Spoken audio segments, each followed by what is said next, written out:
delighted to be with you as your substitute host on the Pro Bowlers Tour today. Chris will be back next week, of course. And a guy who's here most every week, unless he's out here winning tournaments, as he did last week, is my colleague Nelson Burton, Jr. Now, we didn't have time to properly salute you last week for your championship, and all sports announcers deal in cliches, and our best one is momentum. Momentum really worked for you this week. You won last week, and this week you bellied up. Well, Dave, 10 straight weeks I was right in the hunt, and then I finally won one last week, and then we had a 192-man field here this week, and I finished 193rd. So, yeah, momentum isn't really everything. You're entitled to that. We have some momentum this week in an unusual field with lots of stories unfolding. Dave, the first group of players we have are three youngsters. They're all making their television debut, and probably the most famous rookie to ever hit the tour, Pete Weber's in the number 3 position. He's the son of Hall of Famer Dick Weber.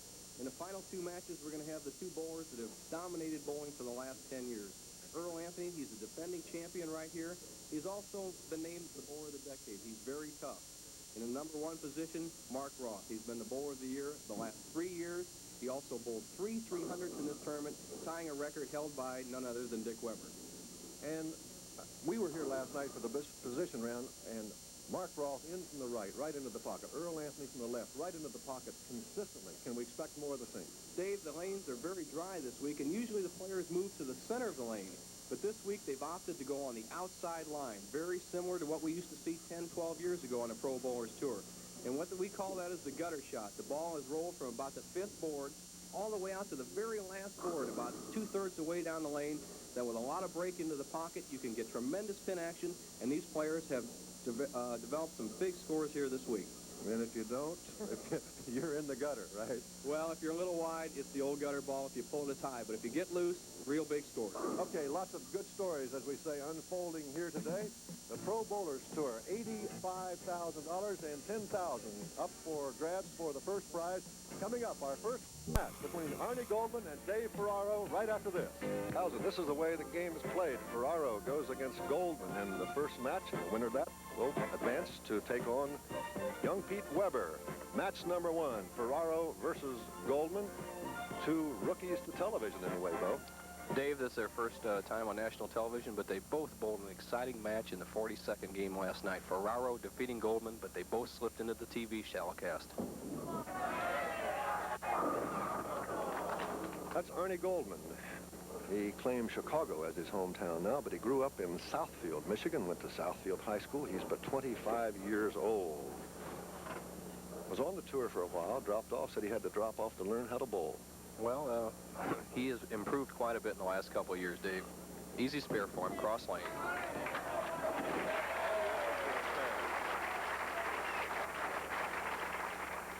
And this is Dave Ferraro. This is only his 4th PBA tournament on the national tour. He's got to have the jitters. Well, both players experience almost out the window until you get to this position in the tournament.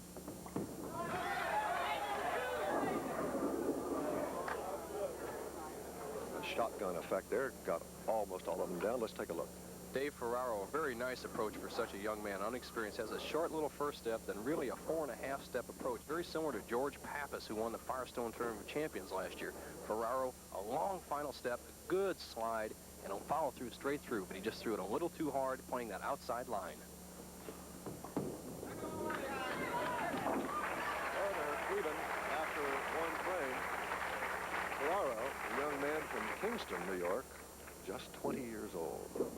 When they play this type of shot, Dave, the gutter shot where they play the ball on the outside line, you have to be loose, relaxed, and confident. So you can let that ball roll and get those big scores. The best percentage is to keep the ball thin in the pocket. You have a tremendous angle on the 1, 3, and 5 pins, and that's your best percentage. Little thin. The name Ferraro is familiar to many of you sports fans. His father has been involved in the harness horse business for the last dozen years, and we are almost in the shadows here of Roosevelt Raceway, New York. This week he averaged 221 on the championship pair, 210. So he had a little more trouble on this pair than the other pairs here at Garden City Bowl. Leaves 1. We should point out when we talk about the championship pair, All these lanes are used all week long in the tournament, beginning on Tuesday, and if there's Pro-Am on Monday, whatever, from qualifying. And the PBA selects a pair of lanes to be used for the telecast. Today, lanes 21 and 22. Arnie Goldman. Both players showing the jitters. Arnie pulling the first shot in the first frame, left the 4-pin, made it, and then adjusting, throwing the ball wide and leaving the 1, 3, and 9. It's amazing. If you viewers could be here during the warm-ups, Goldman was squarely in the pocket all the time, just tearing the pins out of there, and now not doing quite that. Very nice pickup. Very nice for Arnie Goldman. You know, Bo, he's a young man. They say he grew up in the Detroit area and was influenced a lot as a young man watching the old championship bowling series that my great friend and colleague Fred Wolf started many, many years ago. A man who's done a world of good for bowling. I think he was the genesis of the Pro Bowling Tour. That's the shot that Arnie Goldman was using in practice.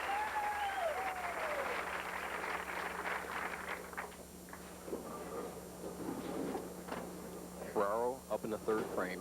Missed the bucket or dinner bucket, the 2-4-5-8 combination, and the bowling tip of the week this week is going to be on those combinations over there, so pay attention.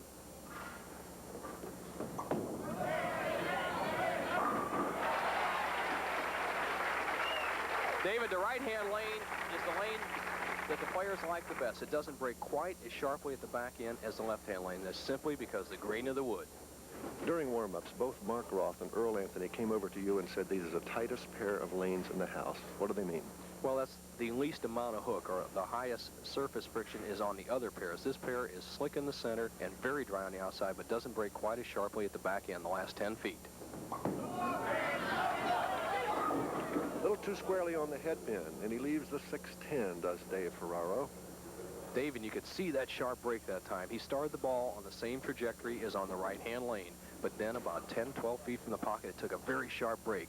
Dave Ferraro is using a soft rubber ball today, which breaks a little bit more than the plastic ball that Goldman is using. Cross lane, the 610. And he picks it up. So Dave Ferraro has a spare up. The alternate who is standing by in case one of these can't finish the first match, but I think they're alive and well. Albee, the red-hot rookie of the year last year, has continued his good bowling this year, and he just missed the telecast by 2 pins. Arnie Goldman, fourth frame, leads by 12. Tried a little body English there to help it in, but didn't quite have it. He leaves the 3, 5, 6, 9. Let's take a look. Arnie Goldman, who cranks the ball underneath, just like Mark Roth, but doesn't quite get as much turn. He has a nice smooth push away, a good arm swing. Notice that hand cocked at the top of the swing, but then he turns it a little more quickly than some of the other players, and so he doesn't get quite as much hook. Nice pickup there. You know, he looks like a spider at the top there. Well, he actually has the ideal body to be a great bowler. Reminds me of the young kid we had on the telecast, David Houston. He's tall, lean, strong, and in really good physical condition. And when a player can be that way, it's much like a baseball pitcher, David, where you can whip that ball through with tremendous wrist action. That's what it takes to be a consistent bowler. 6 feet tall and 140 pounds. A lot of leverage. Says he eats regularly. Right in the pocket that time. Can't seem to string two of them together, though. Arnie Goldman putting some pressure on Dave Ferraro, who is down by a dozen in the 5th. Ferraro needs a strike. Dave has an older brother named Steve Ferraro, who also bowled in this tournament, David, and he cashed also $625. Boy, he was really on the outside. Very dangerous. And it hung out there, the 1, 2, 4, 10, the washout. And there's the problem he may run into. The lanes, as we said, were breaking much more. The other lanes, Dave, that you related to in this bowling center. But this bowling center, this pair of lanes, watch the ball slides. Now, at this point right here, the ball would normally start back to the pocket on some other lanes. But there it finishes very late, leaving the washout, which is a tough spare.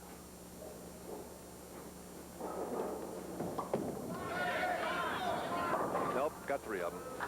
So Dave Ferraro leaves Arnie Goldman with a wonderful opportunity, dropping down to 27 pins behind now. If Ferraro needed a strike in the 5th, think how badly he needs it here in the 6th, because he has left the door open. There's a lesson of adjustments here right now. Arnie Goldman is using the ball that hooks the least on this pair of lane, a plastic ball. Ferraro is using the rubber ball, which hooks a lot more. Normally, when the lanes hook a lot, you want to go with a ball that hooks. Ferraro's ball worked very well last night. He should have made a change today.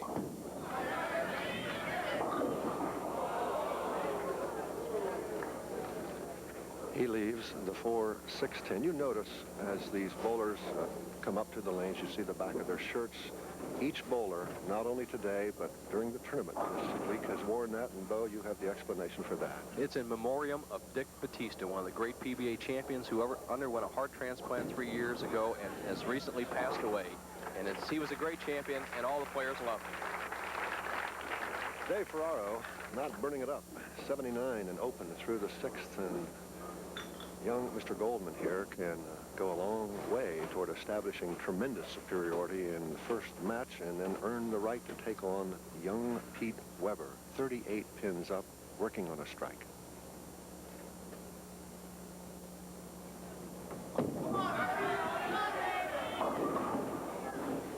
Left the head pin and 2 others, the 2, no, the 1, 3, and the 9. How will he go about it, Bo? Lack of experience, Dave. He also left that same shot in the 2nd frame on the right-hand lane here. And there's Dick Weber, whose son will be bowling the next match, 17-year-old son, and we'll be talking to Dick while his son's bowling. It should be very interesting to see how his father relates to something that he's done many times, but his son out there on the lanes. I said to Dick today, what are you doing coming here putting pressure on the kid? Nice pickup by Arnie Goldman. Spare up in the 6th. And I said, what are you doing coming in here, you and Mrs. Weber? And he said, I talked to him last night, and I said, Pete, do you want me in there? Will it mean additional pressure? If you don't want me there, I'll stay home. And Pete says, Dad, I want you and Mom here. They're both here. Well, they're a great family. I've known them for many years. I know Dick's other sons, Richie and John. They are both excellent bowlers, and I know they're all rooting for the young guy, Pete. Right now, Arnie Goldman, 38-pin lead, 7th frame. Not pretty, but it gets the job done. A strike in the 7th. Arnie Goldman is way out in front of Dave Ferraro, and we'll be right back. When the only sound is the frozen silence of winter, you go to work. When we were talking, Pete Weber, 17 years old. Is he excited, Bo? He sure is, and he just became eligible for the tour. We used to have an 18-year-old rule on the tour, but Pete has already got his high school graduation out of the way, so he's eligible. And this guy better strike or he's not going to be eligible. This is Dave Ferraro, and he has left the 1, 2, 4, and left himself in an awful mess. Playing the outside line, Ferraro is just leaving it wide. See the ball out in the 2nd or 3rd board, but this is a tight lane, remember, 22, and the ball doesn't finish quite as well. And naturally the 1, 2, 4. And neither did he finish quite as well. He's in trouble, to say the least. He picked up the spare, but he's running out of room. He's spared in the 7th, but he's trailed by 38 pins. He has to have a strike and a string of them. To look ahead, David, the best Ferraro can do is a 189. Right now, Arnie Goldman is going at a 197 pace. So Ferraro, to put any pressure on Goldman there, who is cooling off his hand, would have to start striking here in the 8th frame.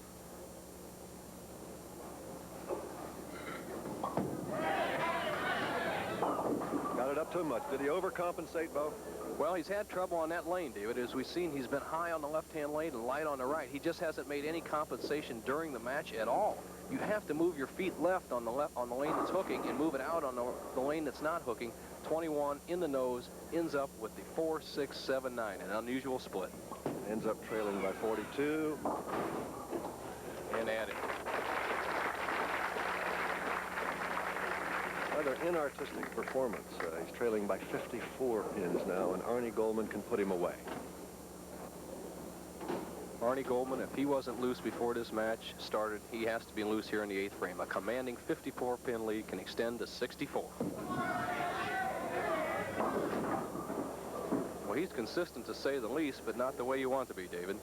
The 1, 3, 9 again. It seems, though, that even though Goldman has a substantial lead, that both bowlers are out there searching and reaching and saying, where is the line? Where is the ball that I should be throwing? And neither one has found it. Neither one of them have been in this position before on national television, and that's what they're struggling about. They're try to overcome their nerves. He's picked up some good spares. Earlier he picked up the 3-5-6-9, then he picked up the 1-3-9, and now he's picked up the 1-3-9 again in the 8th. Arnie leaves the 1-3-9 one more time. I guarantee you we'll let him make a bowling tip of the week next year, David. You won't let anybody do that tip besides yourself. Arnie in good shape, looks down on the approach. He's been hitting this left-hand lane, the lane that hooks much more than the other one. Pretty good hit and still left the 8. Solid 8, very unusual for a left-hander. Just overpowered it and chopped the 5 right off the 8 pin with the ball cutting through, right through the middle of the pins. But Arnie is the winner regardless of what happens. He's got a minimum of 165. The best Ferraro can do is 163. And of course, Arnie Goldman will go on to take on Pete Weber. We mentioned at the top of the telecast, many stories unfolding here today, and Pete Weber is one of the big ones. Arnie Goldman with a spare in the 9th. Mike Albee, Chris Riga, who played that outside line very well. Henry Gonzalez having his best year. Dave Davis, who led that Chicago tournament by so much, bowling consistently well again. His wife Joanne down here helping out a little bit this week too. Dave Ferraro has to be saying, now you double. Now I get the line, get the strike. Jay Robinson winning 1900, Hartman winning 1800. Joe Girardi, fine young player. He'll be defending his U.S. Open next week, and Ernie Schlegel, steady all year, $1,600. Ferraro, the best he can do is 163. He can't win the match, David, but it would be nice to know that he could throw a few strikes here at the end, keep him loose for his next performance. On the line way too late. It's got to be the worst feeling in the world, Bo. Go the whole game without any strikes and get him in the 9th and 10th after the. That's like discovering the horse after the barn door after the horse is gone, I guess. Well, as we said, from that outside line, you must be relaxed. You have to trust the ball. That's where the experienced player like Anthony and Roth in the number 1 and 2 position have a big advantage. But I love to be a mind reader now. Think, what is he thinking? 3 straight, and he finishes very well after such a stumbling start. He knocked himself out of the match, really, before he found the groove. He'll be back. He has that good form. Nice gentleman. This young man, I interviewed him last night, David. He is really a nice young boy, just like many of the other players that are coming out on the tour today. That's something. Finishes with 4 in a row for 163 after having only 1 strike and had 3 open frames. Dave, my first telecast, I finished with four strikes for 162. Arnie Goldman still having trouble locating the head pin. So he's the winner, and he'll go on to face Pete Weber in match number 2 for the $85,000 Long Island Open, $10,000 to the winner. Making his first appearance on national television. Goldman will start the match. Weber was the higher finisher in the 42-game qualifier, so he opted to start second, letting Arnie Goldman start first. It's a good decision because he saw Goldman struggling on the right-hand lane. He gets a strike. Well, Palmer Fogren, our scorekeeper here, told me a minute ago when we were in a commercial that Goldman changed balls a minute ago. Well, I guess he felt loose enough on the right-hand lane when he's making those shots, but he missed the head pin 4 times in a row. You have to make some sort of change. Apparently he tried making a change with his feet, but equipment is the final adjustment. Got the eyes on that kid. Squarely on the head pin. Could have been a lot worse. 310. A little tiny 310 split. The power of young Dick Weber. I tell you, he could loan his father some of this power. Good 5-step delivery, ideal positioning. Look at the high back swing. Left arm, look at that shoulder, all balanced. Now, tremendous turn at the bottom of the swing. Watch how close he comes to the foul line. Look at that left foot sliding right up to within a ½ inch of the foul line. You got it. Nice try. Pete Weber, 17 years old. And he swears up and down. He weighs 136 pounds. I'd love to have a scale. Well, his daddy was always a very light young man, and especially in his great bowling days, weighed around 120, but they both had the same thing. Dick Weber Sr. had the powerful bowling ball when he was winning all those championships back 10, 15 years ago. His son, Pete, also throws the strong, powerful hooking ball. That average on the week. In excess of 225. Oh, Brooklyn, but he gets it. Rather be lucky than good.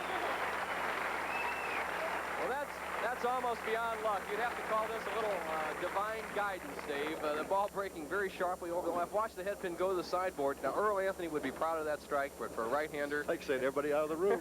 Right? For a right-hander, it's providential. Arnie Golden, let's see if he can adjust to the right-hand lane. His days on this tour will be very short. The days on the telecast will be very short if he can't hit this lane. And he does it. He has a double. Arnie Golden using a pin advantage. And as Falgren picked out, he changed balls. A ball that'll break much more sharply at the back end on the right-hand lane. Arnie, a left-hander, has a little stutter step with his first step. Not too big, heel toe. Very much like Dave Davis. Four-step delivery, good release. This is his best week by far, and his form has improved so much. He first came out from Detroit area, Dave Dials, and he struggled. And then he learned a lot about bowling at home, and he's coming back this year, his best year.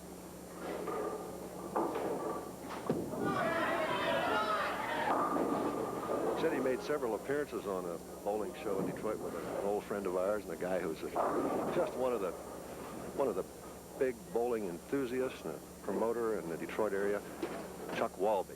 He's done a great deal for the sport over the years. A good friend of ours. And helped develop young good bowlers like this, give him that television experience. Cross lane, the 4-7. Picks it up.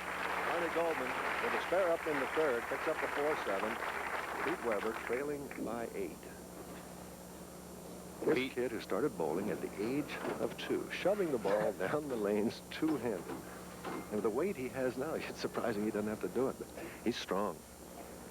24 games he bowled in the finals. He won 15 matches, lost 9, but that's all by the wayside. He's down to 1-game matches on television. Goes clear across again, but this time doesn't get nearly the luck and winds up leaving the 5 pin. Why is he going clear across?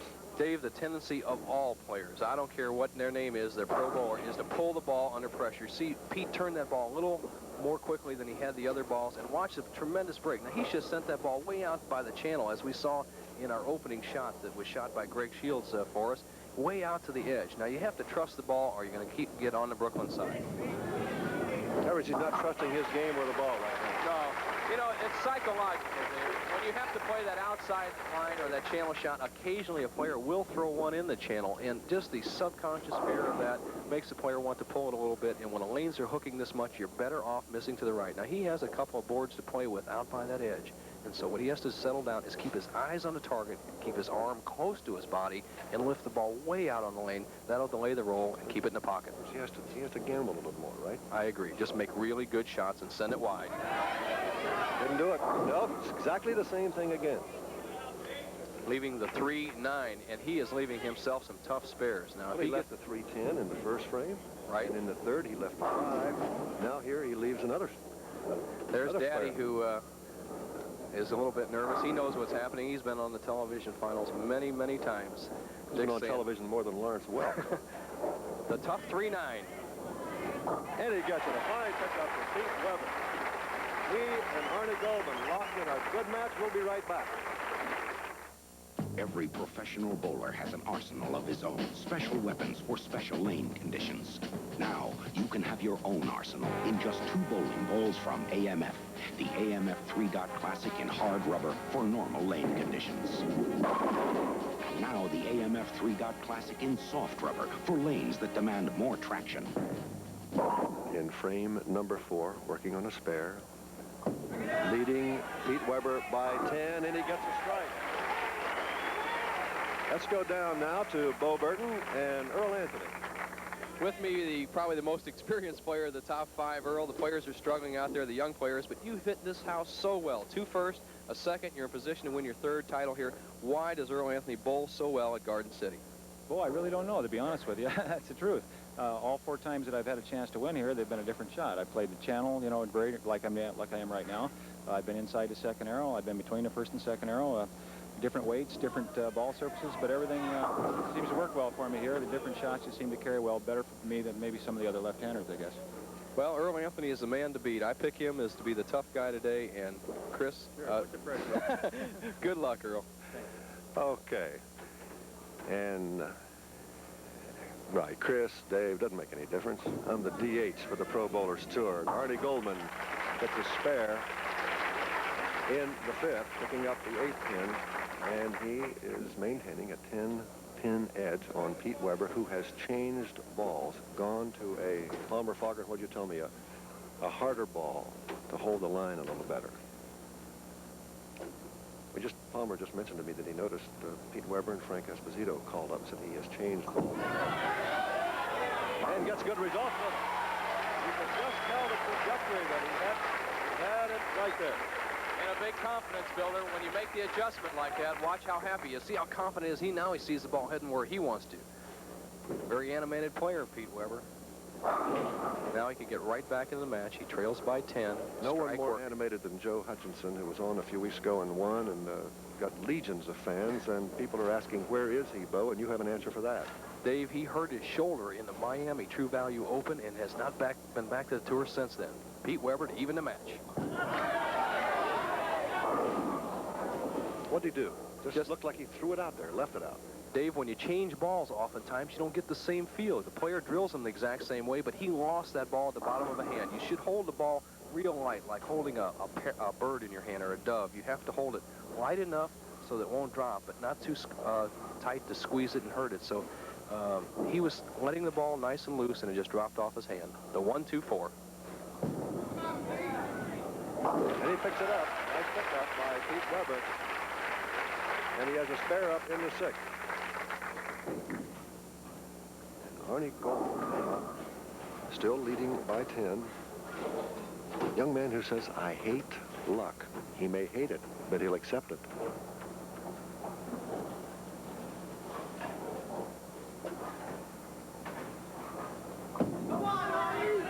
They're saying, come on, Arnie, and Arnie does come on to an extent, but leaves the 3 and could have been worse. Really got a good break. He sent that ball wide with almost no leverage on it. One of the keys to good bowling, look at that ball right on the edge, almost in the channel, and look at the tremendous break. It almost came back, but it could have been worse. He could have left the washout or even the 3-10 split. He just made an adjustment, Dave, put a little more tape in his ball. Once again, the thumb hole a little too loose. Keep that good feel. He didn't have that by too much to spare either. The way this match is going, it's going to be the fellow who makes the fewest amount of mistakes. Both players now whether anybody's going to win it, but somebody's going to lose it, I think. That's what it's going to be. And there is a big difference. Sometimes you get beaten in a match, and other times you lose. There is a big difference. These players must play their own game. Forget about the opponent's score. Play their own game. Goldman leads by 9, 7th frame.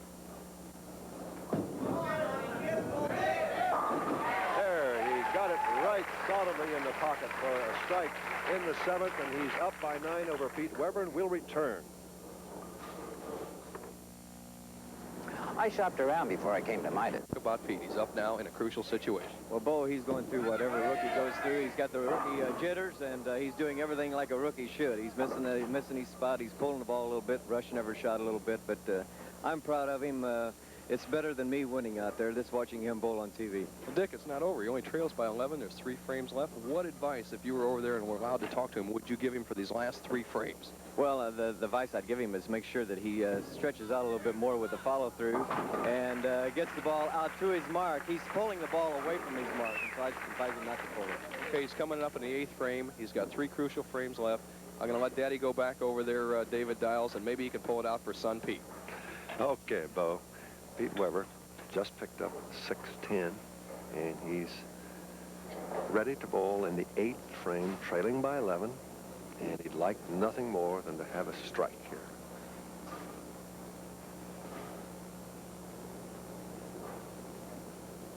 Does he get it? Yes, he does. In the 8th, Pete Weber. Even though Arnie Goldman is leading, that puts a little bit of pressure on him. He is trying to put together a double. And it's coming to a crucial frame for Arnie Goldman. He's working on his thumb hole right now, trying to get that proper feel in the ball. But he leads by 11, strike working. But it looks like Pete Weber's getting his feet on the ground. He's a very aggressive young player, so if Goldman wants to get a big lead, it has to be here in the 8th frame. can extend to 21. Very nicely done. A double. Arnie Goldman a strike in the 8th, increasing his advantage over 17-year-old Pete Weber to 21-10.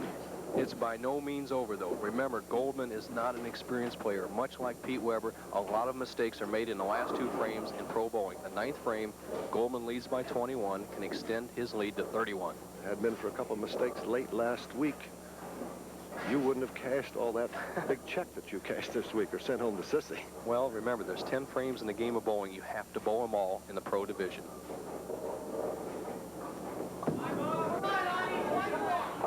A little light. A very poor shot. He just elbowed that shot, as the player saying, let his arm get away from his body. No leverage. He hit his spot and left the 3-5-6. By no means easy in this situation. Bo, isn't that the danger of his approach, though? That he comes out there, like we said, like a spider or an octopus, and there's so many moving parts to get back in line. Very true, Dave. He raises up a little bit at the lines. The ball's coming through. Makes it much more difficult. Ooh, just made it. A spare in the critical 9th frame. Now, but Pete Dave, Weber. he's opened the door. He's Right, cut he has. But Pete Weber's looking for a double. Right, and he's cut that pin count down to 18. 21's a lot more difficult than 18. Look at the break he gets on the 5-pin. Almost chops it off. The situation becomes this. Pete Weber, with strikes the 9th, 10th, 11th, and 12th, can win the match, actually shut out Goldman. Right now, he trails by 18, can cut it to 8. To read the intensity, the 17-year-old Pete Weber. Is he there? No, a little too heavy. It's not over, though. The 3-6-10. If he converts this, gets a double in the 10th, he will force Goldman to mark. But this is a must-spare situation. Winner of this, I don't know whether it's a big prize or not, getting to take on Earl Anthony. Well, it's going to be good experience for either player. It's not over yet, though. Remember, 10 frames in a game. He gets it. Pete Weber's still alive. He has 156 and a spare up in the 9th. He gets the difficult 3-6-10. I tell you, for a kid that age to convert that cluster, it takes a little doing. David, he must strike on this ball. If he doesn't strike, Arnie Goldman will meet Earl Anthony. Taking a little extra time. He's settled down by now, an aggressive young player. He's going to be out here many more times. Very thin. Left to 2. Well, he started bowling much better towards the end of the game. You know where he got off is the first 4 or 5 frames. As his dad said in the interview, he was a little nervous. He started pulling the ball. When he settled down, he gave it too much room. If he had just been nice and relaxed at the start like he finished, I think he'd have done much better. Finished 11th last week at the Fairlanes Open, so Pete's improving every single week. Spare in the 10th. We'll finish in the 190s.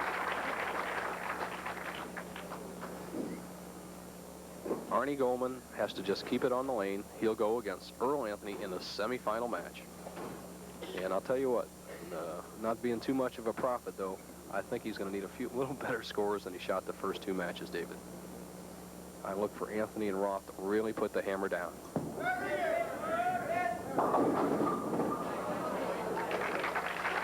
Pete Weber, nice performance. Finishes at 193, a little bit short.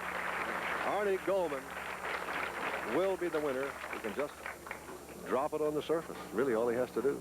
Well, a little danger on that outside line, but I don't think Arnie will throw it that wide. He'll keep it in a safe zone right up at the head pin. If he needed anything else, he got it. Arnie Goldman, the winner. The Pro Bowlers Tour will continue after this message from one of our Anthony, one of the 2 men who has really dominated the tour in recent years. Classic confrontation now. And he likes this pair of lanes. Hello, Earl, and welcome back to the Pro Bowlers Tour. Arnie Goldman is going to have to do what we say is pump up. He's got his hands full. I know Earl Anthony, watching those first 2 matches, figures that all he has to do is show up sometimes to win. But remember, Arnie Goldman is bowling well, and by no means is he a pushover. Come on, Arnie! Come on, Arnie! Each man starting with a strike. I'll tell you, if Arnie can start with a double against Earl Anthony, he'll do a lot for his own confidence, and it'll make Earl toughen up. It'll make Earl think about something. If Arnie throws a bad shot here in the match, he's going to build Anthony's confidence. You know, Anthony has not had the best of it on TV lately. In those last 9 matches, David, he's only won 1 match. He's 1-8 for his last 2 years on television. I like his chances, though.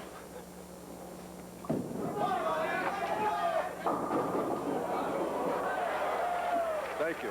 Thank you. Thank you, anybody, right?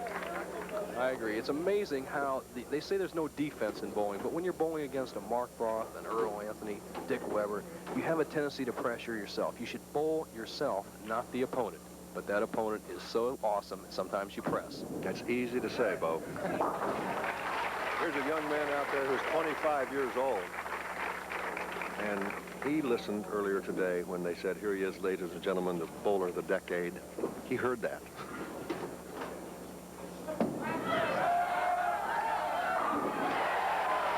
And he can see.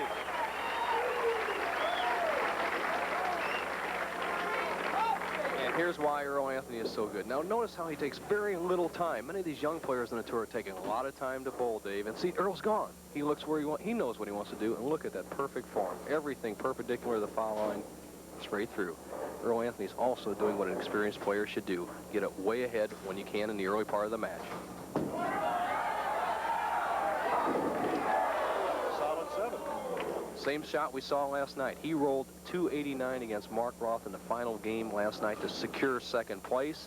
2 years ago, he rolled 289 against Mark Roth on this same pair to secure first place. So you know Earl Anthony likes this pair, but his one nemesis is that 7-pin.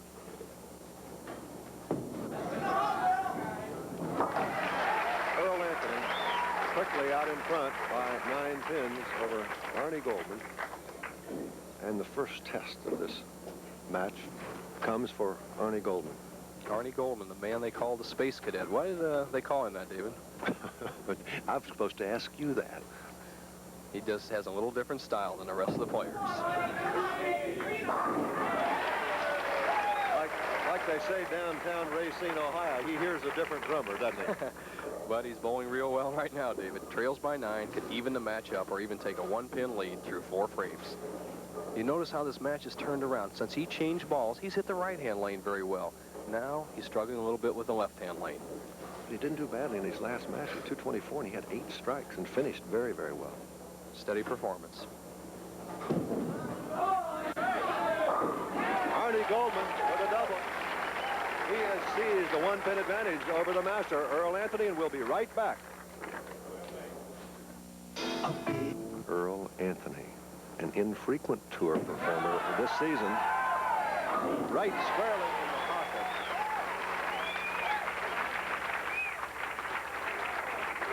Earl Anthony, who marks with his right foot, is standing approximately on the 20th board, the center board of the lane, and rolling the ball right around the first arrow. That's almost about a 2-board head belly. Look at the position, power position, nice and smooth. Look at the extension with his arm swing. That's what Dick Weber was talking about, that his son should be doing, stretching it out. Does Earl ever do it any differently? He looks almost mechanical. Look at it. Got a good break there. Knocked out the pin, David, that you picked up. The nemesis, Earl Anthony, is a 7-pin. He now takes a 9-pin lead. You know, you've been on the tour with him for years, and I'm sure he must have an occasional slump, but every time I have seen him out here on the tour, it seems he's like a robot.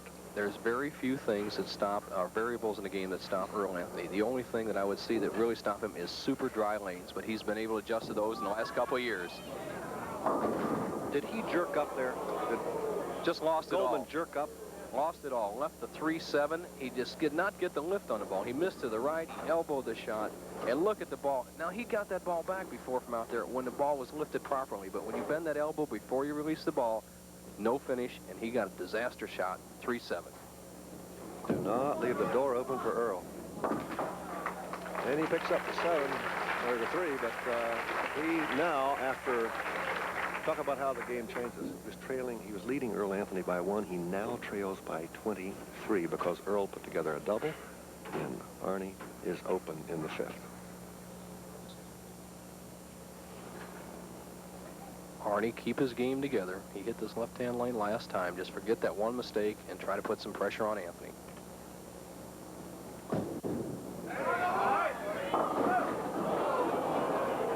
See you later, Dave. And you know what's causing this? Not so much Arnie Goldman. Earl Anthony, although people don't believe it, in the professional ranks, when you bowl against a top player, there is a defense. His very presence is actually influencing Arnie Goldman's stroke, and he's letting it get to him. He should be concentrating on his own stroke and forget about Earl Anthony. Now he's in real trouble. I suppose it's like a young pitcher comes out and he faces the old Boston Red Sox, and he has to look up and find Ted Williams, number 9, a menacing figure there. I agree. They can be that way. Now look at her. He was staying down real well with the shot before there. He's letting his arm get away from his body. Earl leaves the 7. As you notice, Earl Anthony's ball was breaking a little sharper last night in the match play, and that's the reason he was carrying the 7. Today the lanes are a little slicker, and he's going to leave the 7 pin a little more often. Earl changed balls to a much harder ball to skid it across lane to shoot the 7 pin.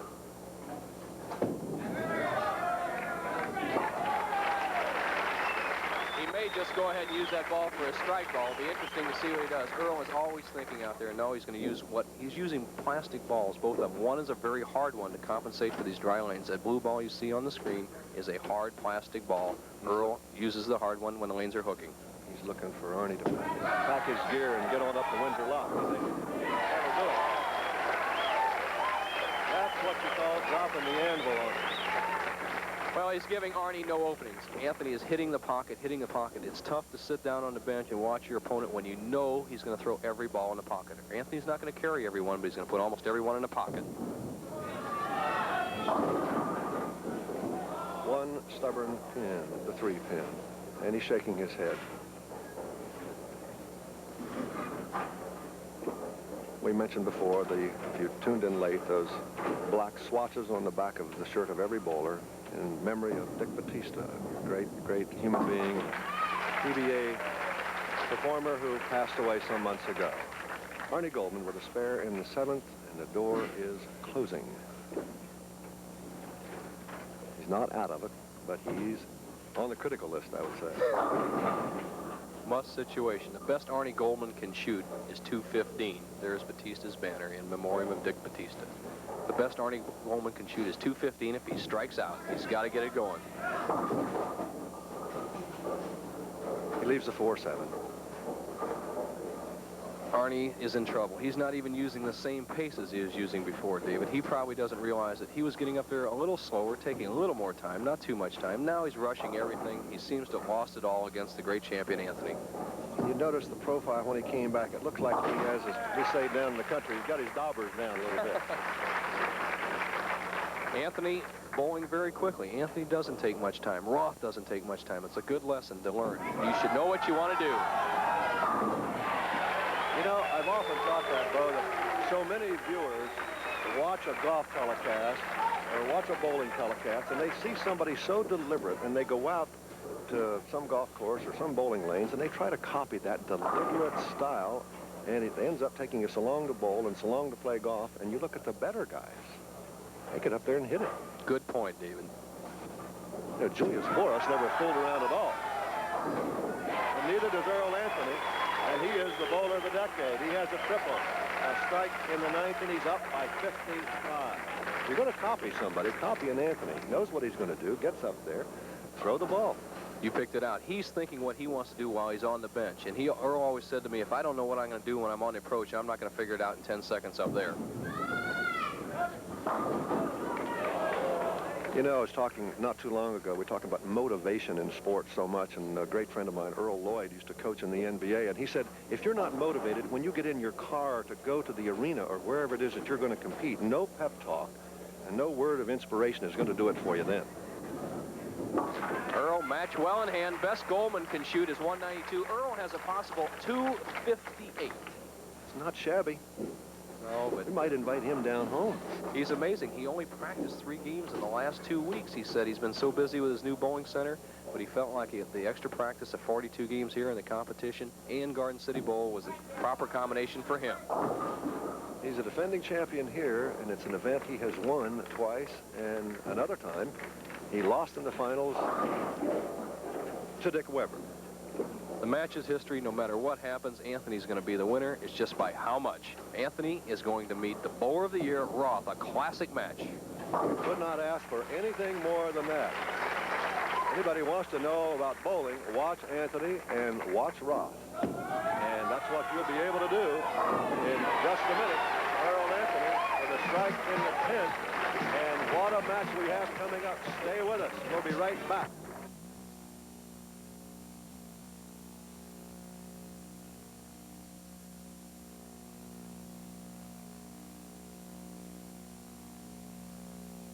Right now coming up, the tip of the week, and the common cluster is the 2-4-5. There's an exception to that, the combination, and Bo Burton explains that.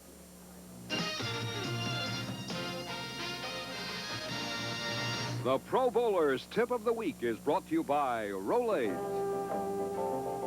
The 2-4-5 group is the cluster of pins most often left on the lane.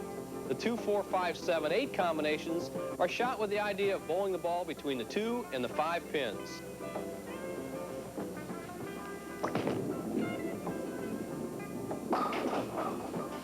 The only exception to the 2-4-5 rule is the 2-4-5-7 combination. When you leave the 2-4-5-7 and play it the standard way, you reduce your chances of converting the spare. To increase your chances of converting this combination, move your feet approximately 5 boards to the right on the approach.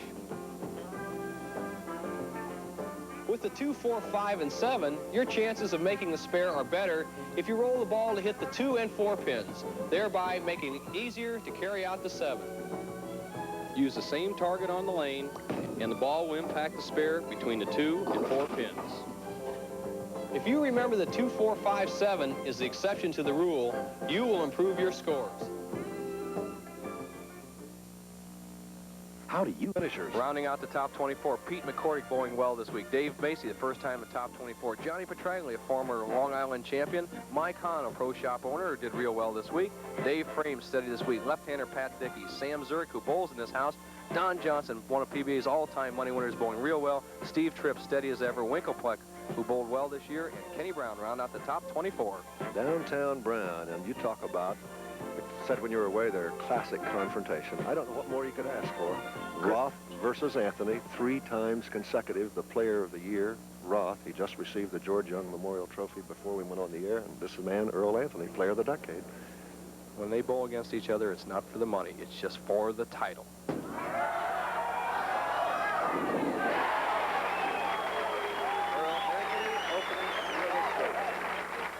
Roth told me last night, he said, Dave, I really want to win this one, which is not to say that he doesn't want to win every time out, but he wants this one more. This is in his backyard. Leaves the solid 10, the bowler's nemesis. And you can see the trajectory of Roth. That's what we preempted earlier. Watch Roth from behind, the powerful swing, much like Pete Weber did, but watch how Roth trusts the ball way out. Now, sees him lay the ball down about the 10th board, right there in the center of the lane, this to the right side, with a good loft. Now, watch how wide it goes, but he gets an unfortunate break, solid 10. And he has a spare up in the first. His pretty wife is here today. Mark Roth, not too long ago, left the realm of bachelorhood.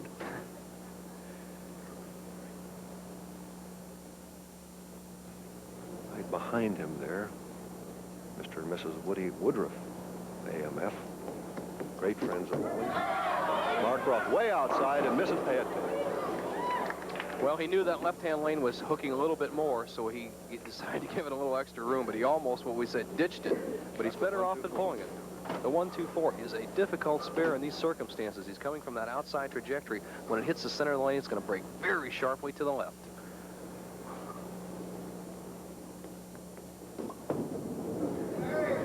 Nice conversion by Mark Roth, but he is...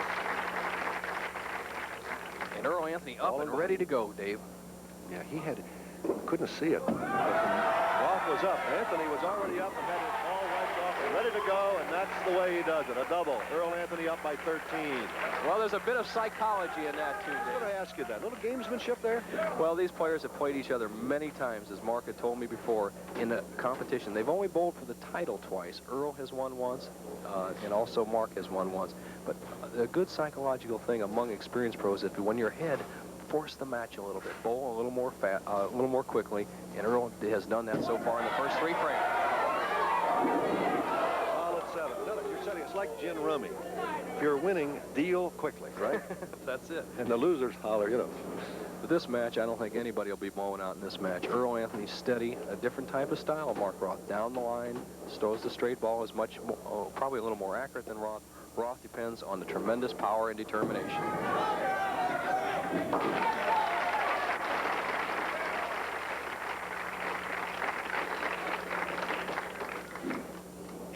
Earl Anthony up by a dozen. Mark Roth.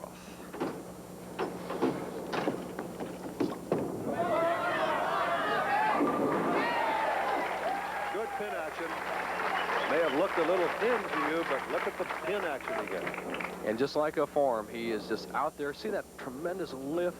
And he doesn't throw the ball out of the lane. He lifts it out there with his wrist. You see that wrist roll on the ball? And there's that tremendous outside break trajectory. 5 into the 4, into the 7. That's the best hit for Roth on that angle. Can even the match, being a strike here.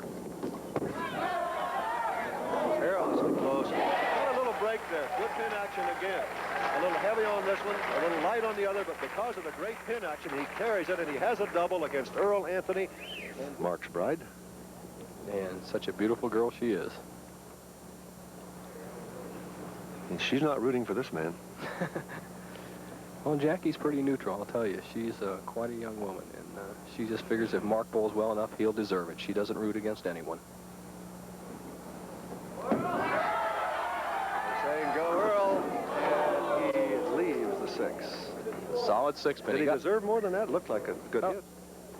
Pulled it slightly, Dave, and the ball cut through. Now, oftentimes you'll have the 3 pin go to the sideboard. That's the 3rd pin on the right part of the screen, and go between the 6 and 10. That time, it just knocked out the 10 and didn't catch the 6. Routine pickup for Earl Anthony, who is never called Earl the Pearl. It's just Earl. The match, as we set it up, all even or almost even through 4 frames. The advantage actually slightly to Roth's favor, even though Anthony leads. Roth has a double working. Anthony leads by 1 pin, spare up in the 4th.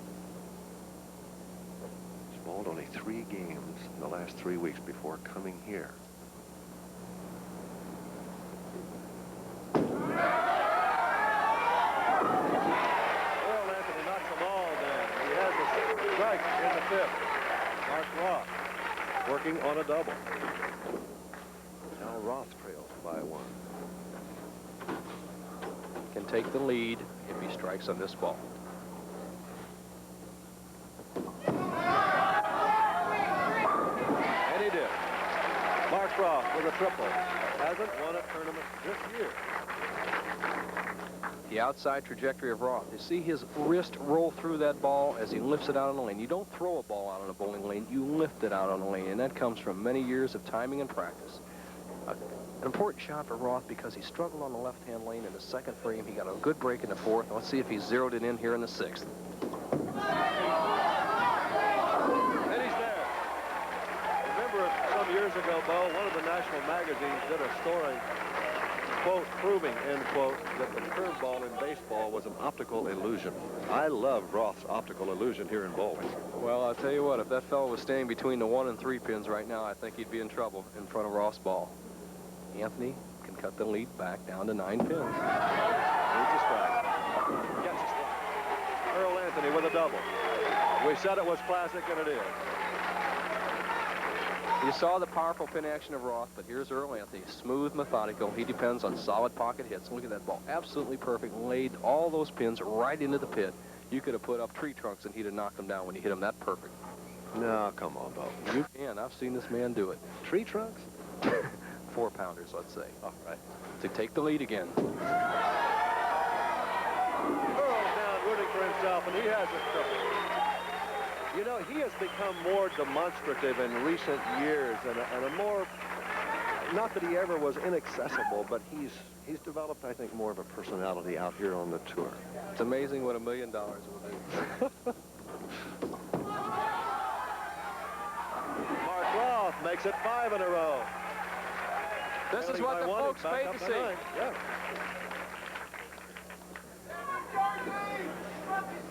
Roth leading by 9. You know, in the first 10 weeks, the number 1 man has won twice. The number 2 man, where Earl started, has only won once. Roth, 300 games this week. That ties a PBA record. Roth with 6 in a row. Up by 19 now. What happened to these lanes in the last 20 minutes? We watched 2 matches where the players struggled through. Everybody was laboring, and now the Got different bowlers out there, Bo. I agree. The 2 greatest players I've seen in the past 15 years, Earl Anthony, Mark Roth, battling it out for the title. I bet you they don't even know what the difference between first and second place is, other than winning. Anthony with 4 in a row. Cuts it to 9. Although they look cool, that's what makes great champions. Their heartbeat rate has got to be above the 150 mark as we come down to the wire. The 9th and 10th frames, look at those strikes strung out. Anthony, trailing by 9, can take the lead. The pressure is on them. Their heartbeat is beating as fast as any other person's would be out there, but they know how to control it under the pressure. Earl Anthony with 5 in a row. Strike in the 9th. Cuts the lead to 1. This is what they paid to see. Projecting, Dave, if both players strike out, Roth could shoot 277, Anthony 268. Roth trails by 1. Mark Roth with 7 consecutive strikes. Now back up by 9. Strike in the 9th. The situation becomes this. Roth right now can strike out in the 10th and 11th frame and win the match. Shut out Earl with no chance. Roth a possible 277. If Roth doesn't strike on this ball or the next one, Earl Anthony can win. Anthony was over with Frank Esposito, our television coordinator, looking at the score sheet. Very thin. Oh my goodness. The door wide open to 2-4-10. Anthony right now is not ahead. Roth converts, he's still ahead. Roth has to forget about everything. He has to go for this split. Roth still is leading the match if he can convert. The odds on it, you see. Doesn't get it. Door wide open. Mark Roth finishes at 242. All that Earl Anthony has to do is get a good solid count and make the spare. If he gets a 9 count, he's the winner. No, I'm sorry. Earl is going at a 248 pace. He must mark. A strike is a winner, or a good count, and a spare is a winner. And he almost did the very same thing, and he gets the ball. He almost gave it away. He threw the ball right in the nose at the 4, 7, and 10 standing. He got a tremendous break. Watch this. Earl Anthony tried to give it away right in the nose. Look at that. Ball came through 4, 7, 10. Look at this break. He is the winner.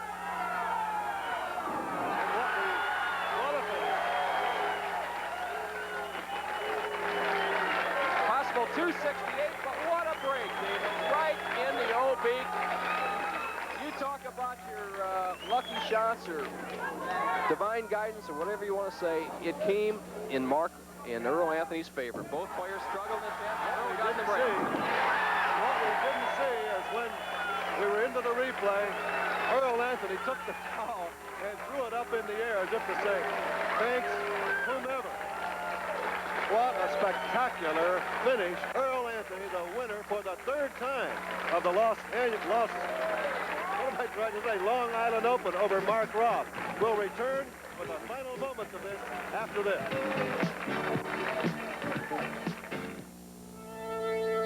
On this new... Earl Anthony, you want to see it all over again, or do you even believe it yet? Dick, I'll tell you, Dave, that's the first break I've had on TV in 2 years. It feels great. You didn't do badly for an older fellow who hasn't been practicing, you know. It's nice to be back. It really is. It's nice to win. I find they broke even. I'm 32 and 32. 32 seconds, 32 first. So it's nice. We're going to take another look at that because, Earl, you were right in the pocket all last night. Now here, let's see it. You describe it, Earl. I set the ball short, Dave, and it broke early on me. It went through the nose, and I got a break. I was hoping I'd just get a mark. It's all I needed to win the match. And I saw that 10-pin kick out, and I was the happiest guy you ever saw. Figure I can make the spare, right? And then it rolls over, and they all go down. I couldn't believe it. I noticed before you... Look at this. Yeah. There it goes. Finally. Even better the second time, Dave. Now, what's your reaction here? You're supposed to be a guy who doesn't react. Don't split. Don't split. Whatever you do, just don't split.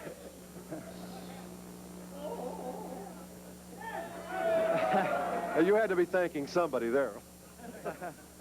I don't know what happened, Dave. It sure feels good to be a winner, though, I'll tell you. Well, you've been a winner for a long time, and I suppose you'll have room for this beautiful trophy. Buddy Russell, our good friend, the proprietor here at Garden City Bowl. Buddy, you have a lovely trophy for our winner here. Thank you, buddy. Thank you very much. It's getting to be a very enjoyable habit. Congratulations, and on behalf of the Nassau Bowling Proprietors Association, please accept this and many more. Thank you kindly, buddy. I really appreciate it. You told Bo earlier that you really don't know why you bowl so well here. I really have no idea. Every year, Pretty I play a good. different angle, Three wins in 1 second. I think I'm just lucky. I think part of it's the fact I got a lot of friends here, and they help me out a lot. They pull for me. That helps a lot.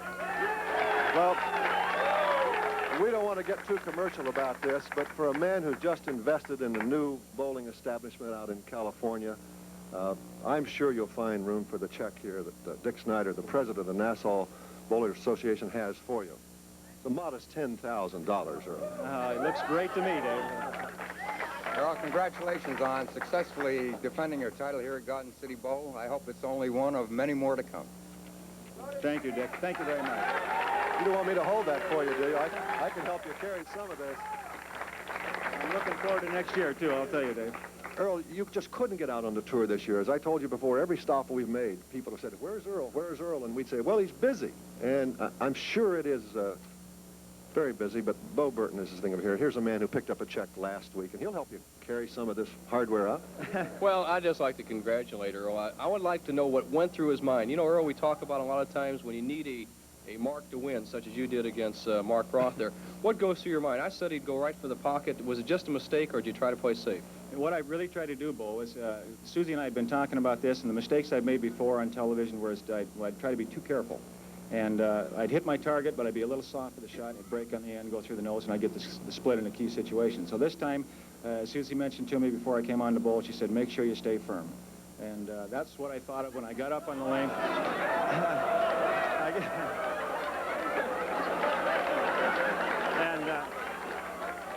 You're going to bring our ratings up with these kind of remarks here. So that's really what I was saying. I was trying to make sure I got through the ball really strong, and what I did is instead of doing that, I did keep my speed up, but then I pulled it a little bit and set it short. So that got the same result as if I'd have been soft. All right, we're going to bring her in here. You've mentioned her a couple times. She doesn't want to. You shouldn't ask a lady to carry something that heavy. Give her something lighter. Susie, what was going through your mind? I just can't believe it.